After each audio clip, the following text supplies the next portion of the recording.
Assalamu alaikum wa rahmatullahi wa barakatuhu. Masu kallon DTV Hausa News. Ga manyan labaran duniya na yau. A yau duniya na fuskantar abubuwa biyu masu muhimmanci. Na farko, ana maganar yiwuwar sassaucin rikici tsakanin Amurka da Iran. Na biyu kuma, ana ganin ƙarin tashin hankali tsakanin Rasha da Birtaniya da kuma NATO. Na ɗaya, batun Amurka da Iran. Rahotanni sun bayyana cewa ana shirin wata takarda ta farko da za ta iya buɗe hanya ga tattaunawa tsakanin Amurka da Iran. Wannan takarda ana kiranta Letter of Intent, wato takardar nuna niyyar tattaunawa. Ma'anarta ita ce, ba cikakkiyar yarjejeniya ba ce tukuna, amma tana nuna cewa ɓangarorin biyu na iya zama a teburin sulhu.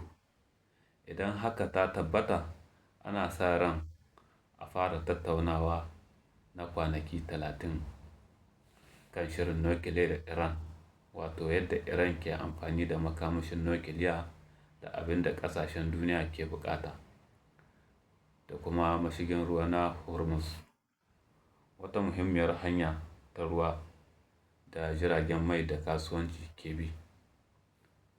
Idan aka samu fahimtar juna, hakan na iya rage tashin hankali a yankin Gabas ta Tsakiya da kuma tasiri kan farashin mai da kasuwanci.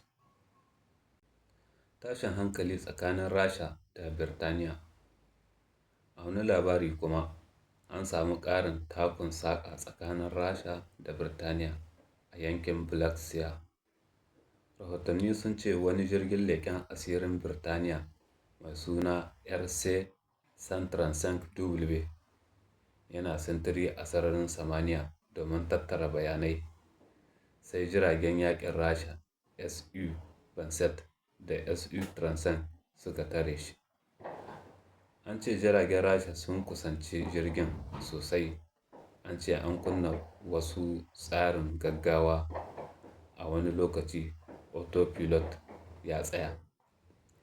Wannan ya sa Birtaniya ta bayyana lamarin a matsayin mai haɗari, amma Rasha da NATO sun daɗe suna sa ido kan juna, musamman a yankin Black Sea. Babban atisayen nukiliyar Rasha. Haka kuma Rasha ta fara babban atisayen soja, inda ta matsar da wasu makaman linzami masu nisa na RS-24. Waɗannan makamai na da ƙarfin kai hari mai nisa sosai. Atisayen ya haɗa da dubban sojoji, kayan aikin soja da dama, jiragen ruwa na manyan rundunoni. Manufar atisayen ita ce gwada yadda za su kare kansu ko mayar da martani idan rikici ya taso. Shin menene wannan ke nufi ga duniya? A taƙaice, a gefe guda ana ganin yiwuwar tattaunawa da rage rikici tsakanin Amurka da Iran, inda kuma ɗayan gefen ana ganin ƙarin tashin hankali tsakanin Rasha da ƙasashen Yamma. Wannan na nuna cewa duniya na tafiya tsakanin ƙoƙarin zaman lafiya da kuma tsananin takun saƙa na soja. To a nan zan rufe muku labaran, sai idan sabo ya shigo.